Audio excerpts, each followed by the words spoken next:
Tikuvchilik shunchaki hunar emas, balki mahorat, iroda va sabr talab etadigan faoliyat. Har bir libosning bichimi, uning sifatli tikilishi esa mijoz talabini qondirishdan tashqari tikuvchining mahoratiga ham bog'liq. Bu borada ancha yillik tajribaga ega Alisher Sobirov 20 yillik faoliyatining ilk yillarini shunday eslaydi.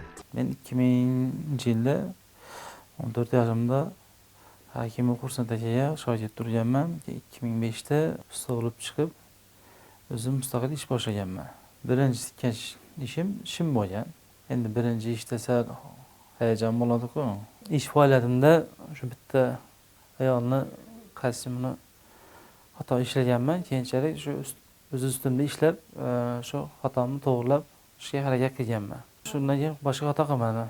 Faoliyatimga hozirda 20 yil bo'lgan bo'lsa, shu davomida o'ndan ziyod shogirdlar yetishtirib chiqarganmiz.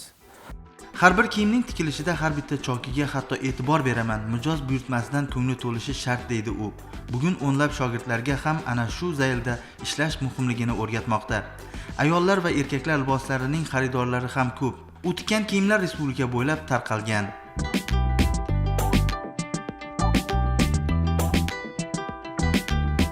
Mijozlarimiz butun Xorazm bo'yicha emas, Nukusdan ham bor, Ellikqal'adan ham bor, Fitnakdan ham bor.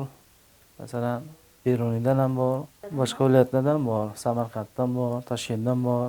Mijozlarimizni o'zlari xohlagan modada kostyumlarni tikib berishga harakat qilamiz. Mana bu tayyorlangan kostyumlarning egalari bor. Shularning egalarini o'zlari xohlagan usulda tikib qo'yibmiz hammasini. Hozirgi kunda mijozlarning talablariga qarab xorijdan keltirilgan matolardan ishlatamiz. Dubaydan, Turkiyadan, Italiyadan olib kelinadi.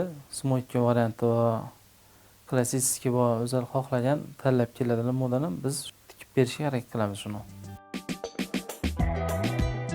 Ishning mashaqqatini mijozning minnatdor bo'lib aytgan so'zlari yuvib ketish aniq. Chunki bir necha kun davom etayotgan ish jarayoni tikuvchidan sabr, tinimsiz ishlashni talab etadi. Bu zahmatli ish jarayonining natijasi tikuvchini ham, mijozni ham birdek xursand qiladi.